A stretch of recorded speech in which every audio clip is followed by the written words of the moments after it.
and bringing us all of that. Expect a lot more from him later on the show, especially as we get into showbiz. What is he painting? Well, find out as we get into that conversation later on the show. But right now, we talk about the hot issues, the topical ones, the ones that rub raw on many people, the ones that have got all of us talking. Our guests, Roxanne Nelson Dafiamakbo, Member of Parliament, South Dai, Member Constitutional Legal and Parliamentary Affairs Committee, Member of the Standing Orders Committee, Member of the Public Accounts Committee as well. Wow, that's a lot of membership.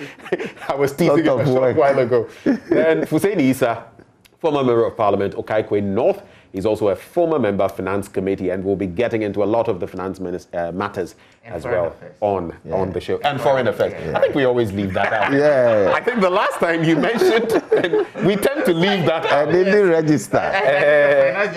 because he has used more finance than foreign affairs. So anyway, gentlemen, thank you so much for coming. As usual, I know you're going to be very decorous, so no need. No need to get in. Caution him. Caution him. He's a good friend, but sometimes he gets the better of him, and he's a nice gentleman.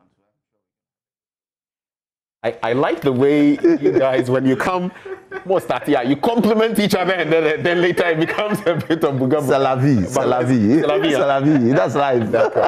All right, so gentlemen, let's delve into some of those hot issues. We can start with the walkout. Yeah.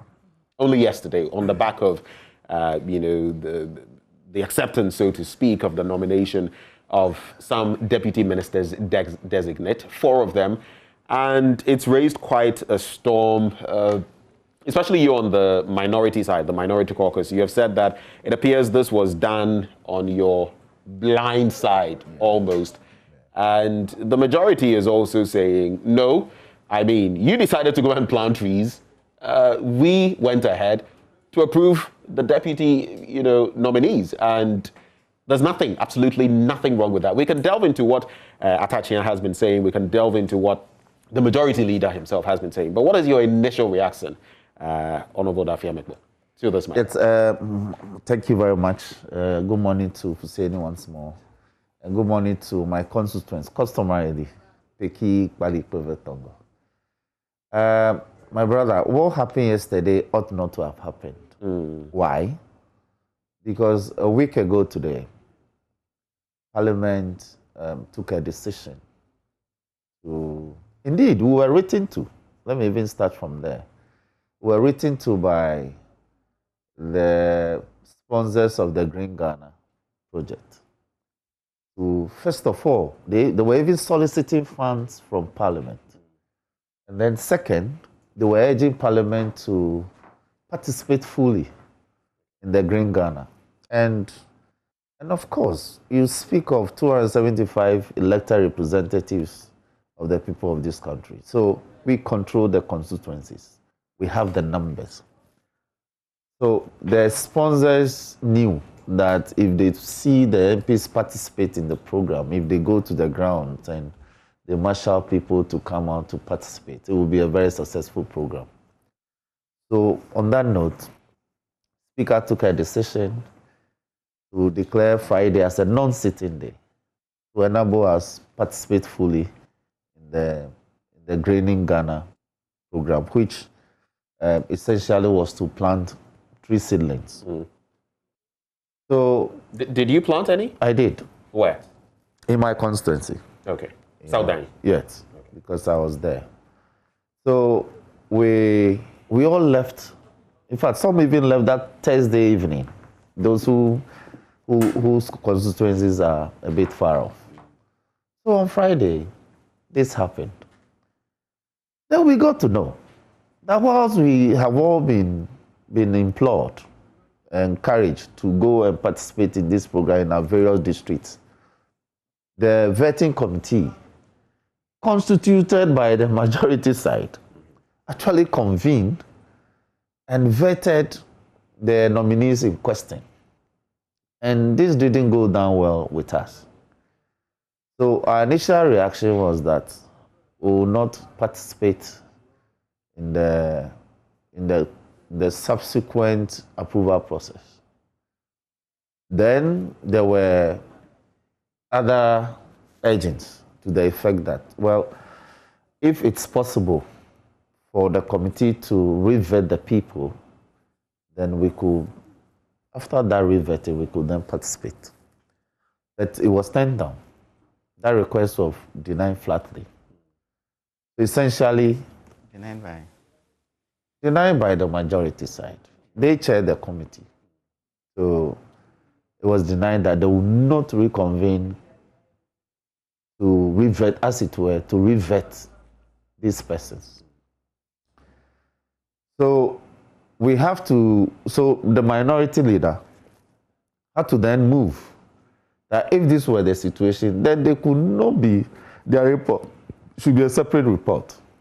All the 4 persons that were vetted that day, a separate report should be prepared on them. Because the report was, they were part of the initial 7th report, appointment committee report. So the report was taken back. And then they were taken out of the 7th report. That is why their report is the 8th report. And the also consensus had to be taken out to be a majority decision. And so that was what happened. And more importantly, we were not against Asunaba Dapa and the others. But as a political party, we were against the nomination of the Techiman South MP. So that was a political decision we are taking.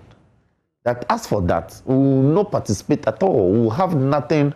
We won't even touch him with a 10-foot pole. He's like a hot potato. Because we are litigating with him in court over that matter. So we could not be seen to be participating in approving him. We will be concretizing his position in government. So why were you not in Parliament then? I mean, is this revetting necessary? The majority leader has said that the Speaker of Parliament, Honourable Bagman, Right Honourable, should have consulted broadly. He should have consulted leaders of Parliament before going ahead with this entire plan to get all parliamentarians to go out there and plant trees and all of that. And that they had decided to go to Parliament. The vetting had happened. This revetting is not going to happen. You see, the majority leader may have a point, but he wasn't available. And he has been teaching us that you are bound by the collective decision of the House. He was bereaved. So on that Thursday, they had gone to Kumasi. He wasn't around. He had left for Kumasi. But communications don't need exactly. Don't need to. It must not be in person. Hold on. And in his stead, the deputy majority leader handled business. In fact, on that Thursday, it was the deputy majority leader, the Honorable Afenjumaki, who presented the business statement for the coming week. So every decision that the speaker took, he didn't take it in his singular capacity. He took it in consultation with leadership. That was how come even members were directed to take their token TNT. It was so official that the clerk had to give members TNT to travel to their constituency to go and participate in the program. So I should be asking those members of the appointment committee on the majority side whether they took their TNT and still sat in Accra and to do the vetting. Because so it means that we were doing an official program. To be given a TNT to travel to your constituency is so official. So the majority leader got it wrong. In his absence, it didn't mean that the speaker didn't consult. It was, look, we were encouraged by the Minister for Lands and Natural Resources. Himself an MP to participate. And he was in the House on Thursday. He was encouraging us. We gave him ideas. For instance, I said that it's not sufficient for us to just go out and plant because we've done it before. But how do we nurture the seedlings so that 2-3 years from now, even if 500,000 seedlings survive out of the estimated 5 million, now it would have been 7 million. It would have been something remarkable. So every year or every 6 months, we could be doing planting and ensuring that 10% of what we planted survived. Within 10 years, would have been restoring our green cover. So that point is made. Do Yes. you feel, and I'll be coming to you shortly, do you feel let down, tricked in any way by the majority side that you were out planting trees and they convened and had this, session which has culminated now in the approval of it appears that the majority, most often, when we have an agreement, then they go back on it. Oh no, most often. And I'll give you. Look. When you say most often, I'll give you instances. I'll give you instances. You know, Che likes you very much. Oh please, I know. He's my father, is my mentor. Yeah, you know, that's why I'm reminding you. Yes, I am not undermining. I am not undermining. He has taught all of us. That's why I'm reminding you. He has taught us to be forthright, and I'm being forthright with him. Can you name one other instance, at least just one, where you feel they tricked you, very briefly? Okay. If you consider the fact that the House had agreed that we should go and plant trees, and you instruct the vetting committee, the appointment committee to sit without recourse to the minority members, that is going back on the decision. That's one. Two, if you recall, we had agreed that when it came to issues of considering formulas, there will be an agreement as to when these constitutional bodies will come. For instance, the NIA and all that, common fund. The common fund came yesterday. We were supposed to have taken the formula, but they decided that it would be today. And I find it very strange, right? Because it was advertised that the Committee of the Whole would do that. So my point is that it appears that we worked out on Asunaba Dapa, for instance. It appears that we worked out on the others, but that was not our intention. Okay. If everything was done properly, would they have worked out on them? The only person we had problem with was the Techiman South MP. Okay. As for that one, it was non-negotiable. I was actually asking for any other instance that you could have spoken of where this sort of trickery had happened, but maybe you can suggest that. Let me come to Honorable Hussaini Issah. Now, what is your understanding? I'll come back on the legal aspect of it. What is your understanding of this entire? Let me say a good morning to you again, and a good morning to Honorable Roxanne Afemepo, who I will call a friend, and a good morning to the people of Okankwenof. I'm your friend, or you're calling me a friend? I almost asked him, is he a friend or someone you're really calling a friend? Let's move. Yes. It's okay. To the people of Okankwenof, to who I'm eternally grateful for having given me the opportunity to have represented them in such an august institution like Parliament in the last 4 years, I should say. Walkouts and vetting and issues arising. Walkouts are tools, and they will continue to be tools open to members of Parliament. It was approval. Right. You see? Right. There are tools available to them, and they probably will use them any time. In fact, outside, when we're sitting on the left-hand side of the speaker, I've also used it in the past. So for me, I think it's parliamentary issues and tools that justified are in this instance. Oh, whether or not it's justified, I'll come to the point. And then also, I want us to also situate all of this within the vetting process. And constitutionally, I mean, who qualifies to be a minister? Anybody who qualifies to be a member of Parliament qualifies to be a minister. Right. But the vetting process also gives us an opportunity to have some insight as to who we are appointing into office, their knowledge of where we're taking them, and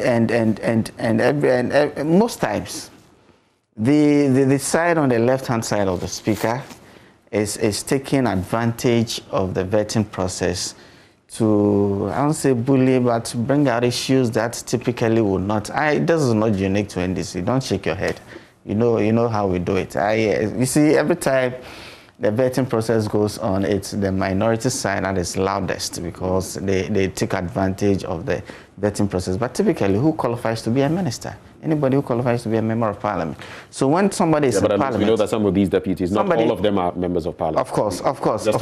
But I'm narrowing down to members of parliament who are also appointed into the executive, be they ministers or deputy ministers. The vetting process is kind of more... it's more cordial because when you have to vet, let's say, a nominee like the majority leader for his position as a minister for parliamentary affairs, you know, there's always some of this. So we probably will have to have a holistic look at how this vetting is going. But I mean, it's okay for people to ask relevant questions. I am also very happy that my colleague here concedes to the fact that they had taken a political decision, and they were going to use the institution of parliament to fight their political issue. It is composed by politicians. I don't think he said otherwise. I have not said parliament is apolitical. Thank you. I said you are using the institution of parliament to fight your political battle. But that's why we fight political battles. Our constitution allows us, even when you have issues with presidential elections, and you file a petition like we saw in 2012, like we saw in 2020, the president still remains the president. And he governs until the court says otherwise. Teaching myself MP, I said there's an issue in court. He sits in parliament. In fact, there are people on the minority side who also have issues in the Jomoro one, has issues in court. He's been ordered to bring some documents within the next couple of days and all of. But he still sits in parliament. And these are MPs who even voted to elect the current speaker. What is going to happen if what are you suggesting? What are you suggesting? Oh, please, Roxanne, don't be Roxanne, nice. please allow. You're a very nice guy. So why are you being... Let him. I'm not nice. And then you can respond to. Oh, I'm not nice. You're not nice. Not for today. He says not for today, not for this morning. What is going to happen to the speaker? Not in this context. Minimal heckling. Thank you. What is going to happen to the speaker if it happens that these people lose their seats when they actually voted for the speaker? Although, I mean, the standing orders to test. Removal of the speaker is quite kind of complicated. I mean, you need to test. What exactly are you suggesting? You know? No, but I think we've been through this before. Just because you bring it up. No, once the speaker is elected. I know. That's what I'm saying. That's what I'm saying. I'm just listening to the fact. I'll offer some legalities here. These were people who we knew at the time of election of the speaker had issues in court, but yesterday they came to parliament and they voted to elect the speaker. At the time we elected speaker, nobody had issue in court. So we are not even been sworn in. So what are you saying? These things are tools open to them. They can continue to use them. But I find it very patronizing for them to want to use the institution of parliament to fight their political battles. Let me ask you a direct question. You find it patronizing. If you've been in parliament, if you were on the other side, and a vetting process had gone on in your absence, especially on a day like this, when nationally, hold on. When nationally we had said we're going to green Ghana. It was a national project. It wasn't just the lands and natural resources. You know the budget, 125 million Ghana. Everybody was doing it. We did it as a media entity to set a good example. And your colleague members of parliament went and participated, some in their constituencies. Your side sat and did this in their absence. If you had been in that position, how would you react? Would you react any differently? You see, on the very day, the Speaker of Parliament, he did plant a tree in the Princess of Parliament. And he had invited, from what I gather, the chairman of the vetting committee, who happens to be the first deputy speaker, to come accompany him, go plant the tree. Honorable Joseph Usu was not in Bekwai, but he participated in the planting of the tree in the Princess of Parliament. Parliament has a lot of those arrangements that happens. Sometimes, even when Parliament is on recess, it's important for committees to sit, and the committee is reconvened. I recollect one time at the height of the banking crisis, I'm a member of the finance committee. Even in recess, we had to come to Parliament to do some work with the Bank of Ghana institutions all of this. I mean, these are arrangements that Parliament can always put in place. As to whether the ruling of the Speaker made it incumbent for everybody to leave Parliament on that day. How many members are on the Appointments Committee now? 25, right? About 25 MPs out of 275. You could plant a tree wherever you are. So for you, you could plant a tree wherever you are and still be in Parliament. So for you, this is much ado about nothing. I think that, and I want to come back to the point that the minority side are using the institution of Parliament to fight their political battle like he has said to. And I think that is not fair.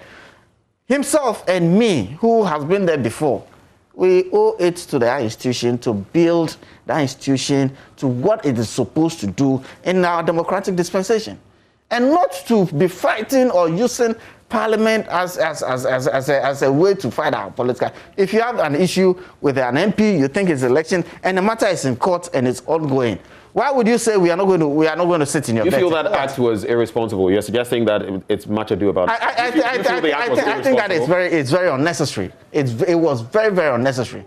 But then again, I won't take it as a right from them.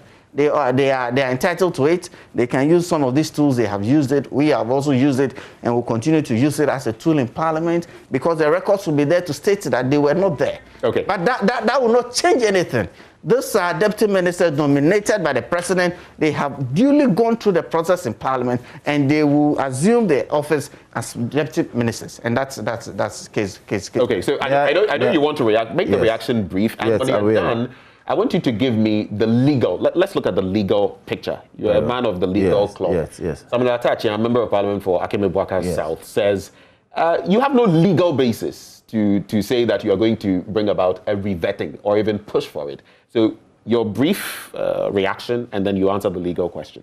Now, thank you. Hussein is missing the point.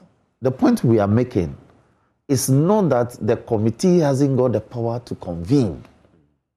That's not what we are saying. Or even convene during recess, or convene on a holiday, or even on a Sunday. No. We are saying that a decision was taken by Parliament. He speaks of Joe Osayusu. He's only the chairman of the committee. And fortuitously, he's also the first deputy speaker. If the speaker says, come join me, so we do this together, it's for the symbolism of it. But you do not leave that ceremony and call your members. Do you convene committees of Parliament with only one side? Is that what you would do? It's an aberration. It's an aberration. Yes, you don't convene committee of Parliament with only one side. I don't think that was the intent. Why? Because the committee has been sitting for weeks. Listen, the committee has been sitting for weeks. You're missing the point. How am I missing the point? The point of the minority is that on that Friday, we have all been asked, including leadership, to travel. We've been given TNT officially. You were asked to plant trees, not necessarily to travel. No, hold on. Oh, no. And you asked us that even when Parliament is on recess. So let's and for committees committees are convened. Right. You didn't like it when he told you, so can you allow him to... I am saying that listen to us, then you appreciate what we are saying. We are not saying, briefly on that. Yes, we are not saying that we ought not to have convened on that Friday. We are saying that Friday, Parliament, every member of Parliament has been asked to travel to his constituency and go and green Ghana. That is not to green Ghana in Accra. If your constituency is not in Accra, you don't stay in Accra and green it. Right. Go to your constituency, join your people, and do the greening. That was the instruction. That was why we were giving TNT. Okay. So you don't take TNT and sit in Accra and do vetting. I think that point is made now. That point days before that Friday, they had come out to say they were going to boycott the vetting for the Techima South. Exactly. But that is what you are saying. That you are using the institution of Parliament. That point has been reiterated.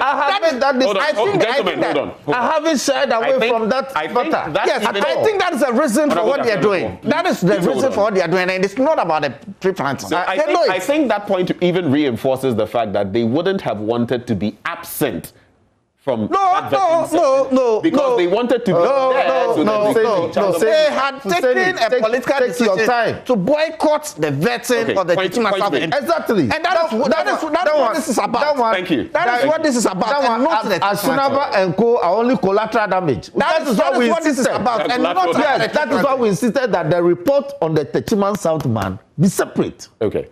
We insisted. They refused. This is about the South MP. We made that point. Please let we made that point that Asunaba and Co are only collateral damage.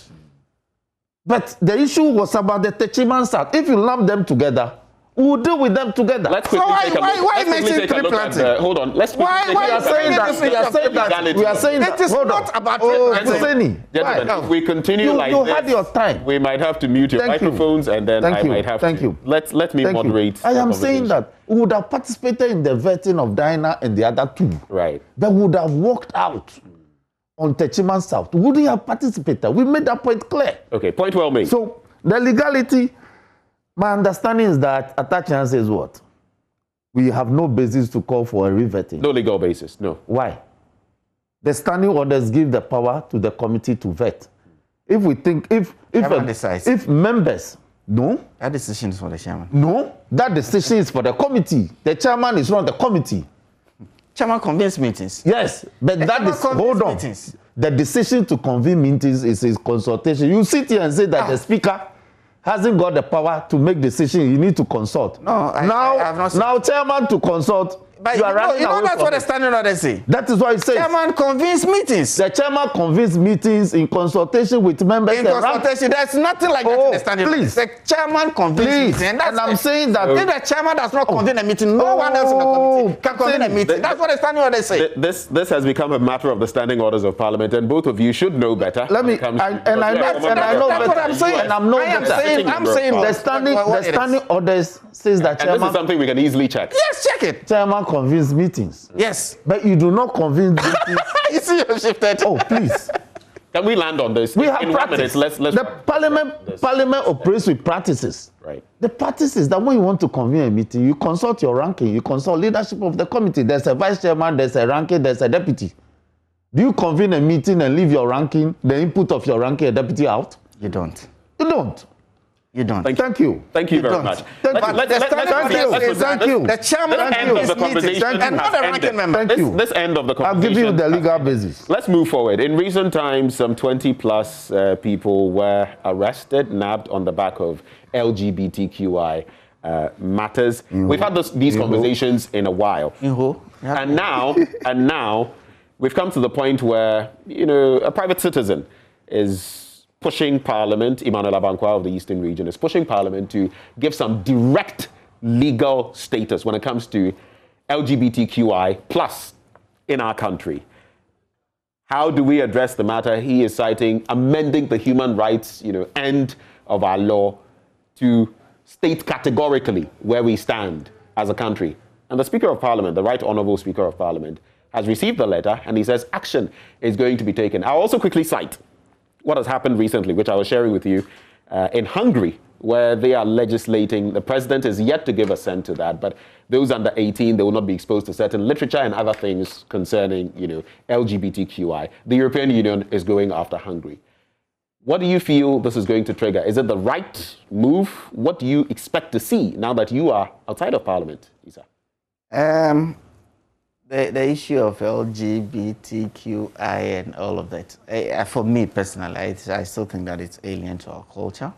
It's alien to our culture. Alien to our culture. And whatever we do, whatever legislation, whatever we set out to do should be in sync or should be aligned to our culture. We are people. Just like the Hungarians have decided that, look, the EU can do whatever they want within the EU community. Hungary is a member of the EU, but if they think that there's a point of departure, I think that is their right. And I also want to say that much as it's somebody's right to engage in activities of LGBTQI, and it's getting even weirder with time. It is getting serious. It's also my right. If it is your right to champion the cause of the LGBTQ community, it is also my right to also fight against those rights. for what happened somewhere in the Volta region. I'm getting snipers of them. I don't have the full hang of, but I'm even hearing that these were foreigners or some sort that were reported to have done some gathering, and under some law or something they were detained, and all of that.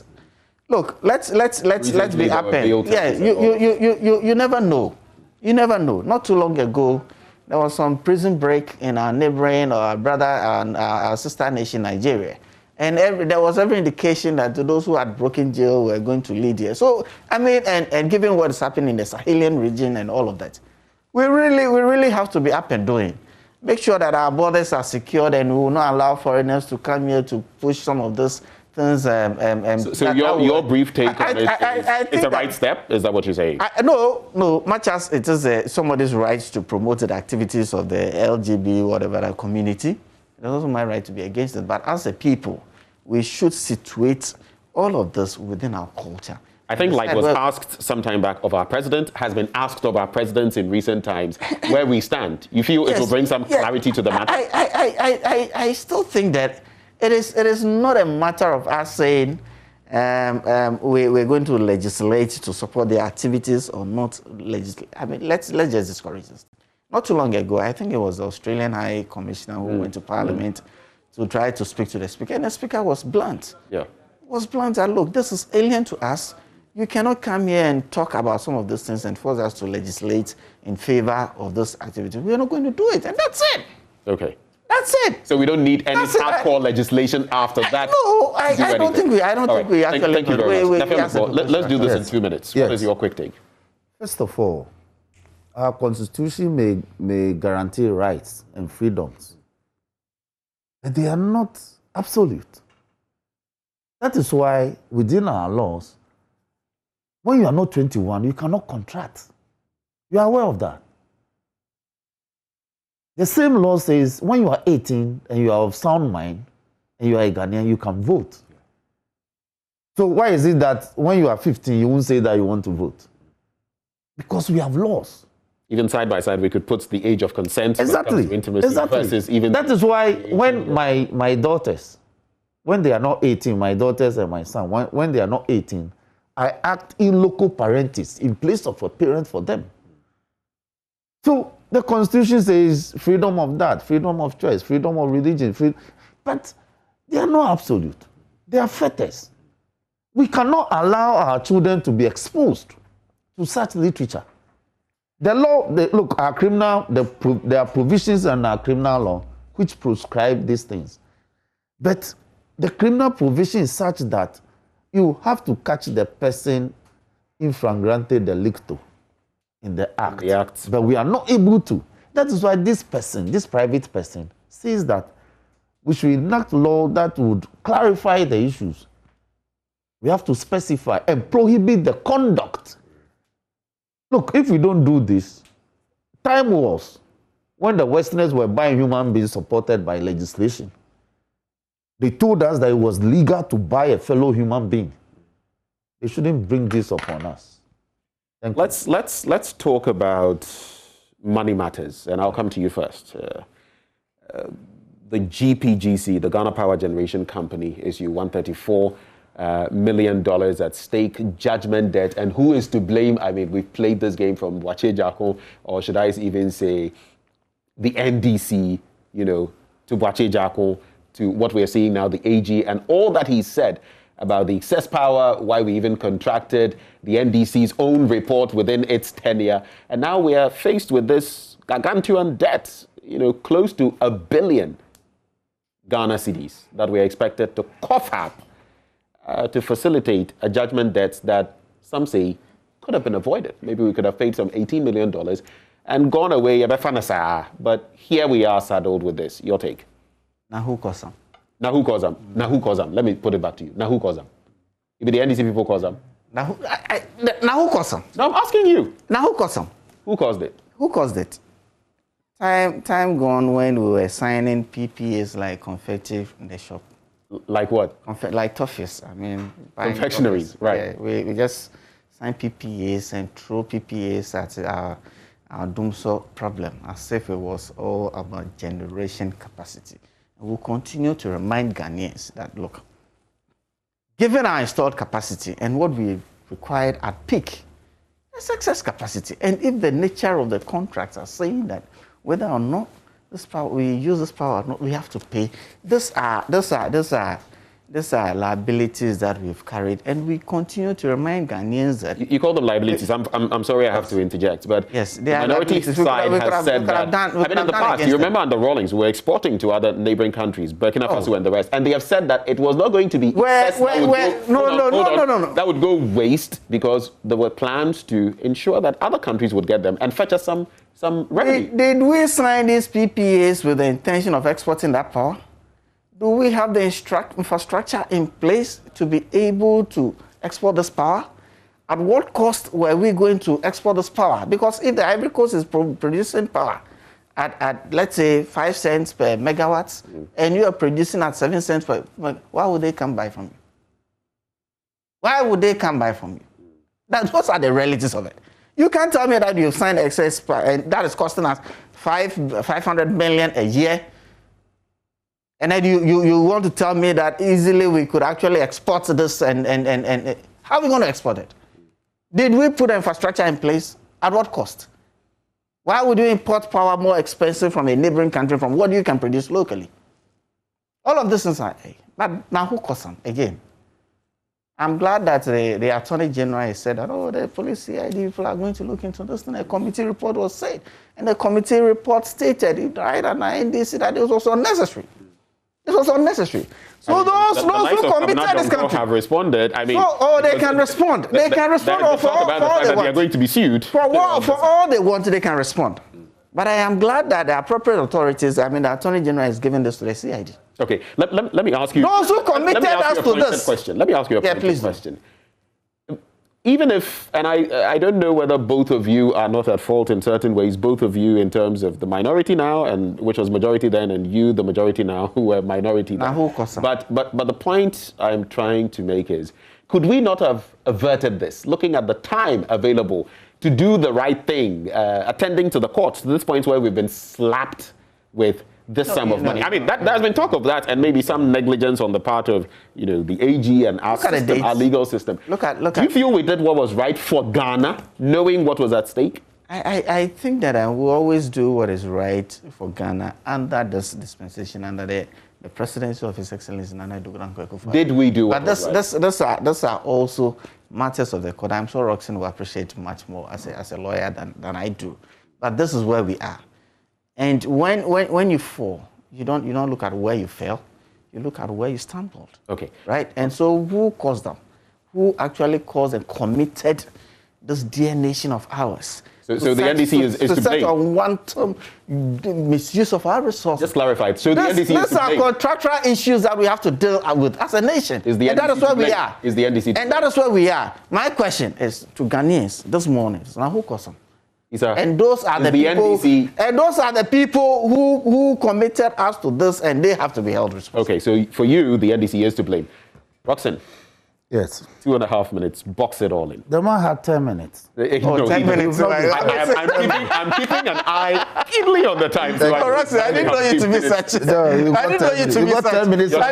Your time is eating away. It's intentional. Look, we signed an agreement. The finance minister came to Parliament just last week, to answer to Suhini's question, whether he's paying monies in respect of this excess capacity that they've been throwing about. He says no. And I wish you can call Suhini. Please. The answers are there. He's written the answers. There were follow-up questions that he answered. I'm not talking. Suhini actually wrote a commentary on the encounter that for the first time, this question of excess capacity has been settled because the finance minister says he hasn't paid a dime. Look, you came to meet an agreement, signed on behalf of the Republic of Ghana, and you think that there was something untoward. And you decided to ignore the consequences of termination or unilateral termination, and you terminated. Even faced with that, you again went to sleep. You became indolent. You didn't attend court. Court entered judgment. You asked for extension of time. You were granted. You still went to sleep. The court confirmed the judgment. Then you come and blame the person who signed the contract. But you know there were gaps between the time when the Attorney General took office, the appointment, the new year that started, the approvals. My brother. You're aware of that. My brother, let nobody make that argument before you. It's a vainglorious argument to make because the Attorney General's office doesn't go to sleep. There are DPP, there are Solicitor General, there are a lot of lawyers Even at the office. the AG and deputies are not there. The Solicitor General steps in. So what is this business that because we're facing elections? So let's wrap on this. The point I'm making is that this problem lies squarely on the feet of the MPP government. I find it interesting that the MPP thinks the buck should be laid squarely at your doorstep. Is it not a big lie? Let me give you a scenario. How come? Hold on. How come neither of you? Hold on. That is why. I haven't finished. You have a contract of employment with multimedia. That will last for about the next 5 years. There are conditions contained in the contract. There are consequences when multimedia unilaterally terminate. They go ahead there is a new boss. He terminates your contract unilaterally. You seek remedy on the contract. You are successful. And the boss who terminated the contract with consequences, with damages to pay, now blames the former boss that why did he employ you? Is that how we think? Is it that simple, really? It is that simple. Okay. It is that simple. So at least one thing is... So he says that why did the former boss employ you? How could you do that? Is that how you think? How could you say this? How are you saying that why did we sign the agreement? That's what they are saying. If you didn't... all that they are saying is that why did we sign that agreement? It is clear we don't have an agreement on this matter. Because they simply do not want to accept responsibility in anything. You go to court and go and say that you didn't come because of COVID. They blame COVID for everything, including court attendance. Let's wrap on this. Let's wrap on this matter. Why? Gentlemen. You blame COVID for everything. That's the reality of the times in which you can't collect revenue, you say COVID. You can't attend court, you say COVID. I'm sure that soon you say that because of COVID, you can't pay us. Thank you, Dafemeko. Thank you, Issah. I don't think that is bait. I don't think that is bait you should bite. You are simply inefficient. You are simply inefficient. Gentlemen, you are simply inefficient as a government. Gentlemen, shall we have this conversation? Shall we wrap it or we are happy to have a president who has shown leadership. Which leadership? Through this conference. Go and check inflows. Look, we had the inflows case. We had an attorney general who was very proactive in the inflows case. Proactive to lead this campaign. An attorney general who can prosecute, who can defend our interests. We are happy to have a president who has led this country. Thank you. Dafemeko, please. Okay. Very happy. Can we proceed, gentlemen? Thank you. Thank you very much. And I'm hoping that as I give you a minute each, you are not going to complain that I'm not giving you enough time. Thank you very much, gentlemen. So we're going to wrap on this question. Thank you, gentlemen. Thank you. I am saying that. So in 2 minutes, I want us to wrap on this entire saga with regard to DC. Don't pair me with Husseini again. No, but that is not it. I feel that is not. No. Would you like to say sorry to him? I'm sorry. Thank you. DCOP, Opariado, and all the... I mean, I don't want us to go into it because in a minute each, both of you, I want us to wrap on this bit.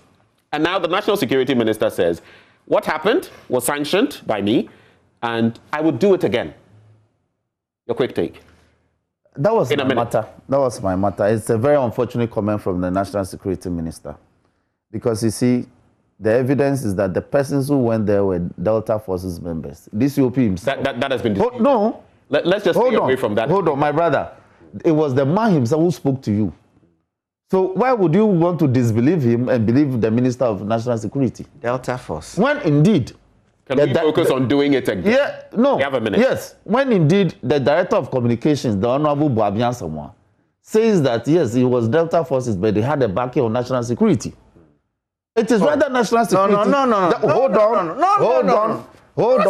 I'll pull the publication for you. Pull it now. Listen, pull it now and let's... You remember that the same position in 2017. I am aware. This is the second time. The Delta Forces went to pull out the man that this UOP went to replace. So what is it about the office of the... How do you feel about the minister saying he would do it again? It's an unfortunate remark. I think he needs to apologize for it. Otherwise, you see... Apologize to whom? To the nation. Okay. For saying so, because officialdom should not be endorsing lawlessness. Thank you. That's my point. The National Security Minister, Honorable Kendapa, has a job to ensure that when we go to sleep, we can actually sleep. He has a job to ensure that nobody stands in between him and providing that security to us. He's been given a job to do, and whatever it takes for him to make sure that I'm secure, our borders are secure, this nation is secured, I will support him in there.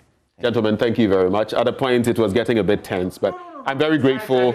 We've discussed on the matters, and I'm glad you are shaking hands. Just avoid. We are in COVID times, bro. Nowadays, a small public appeal, urging the roads minister to do my Peki Hospital Road for me.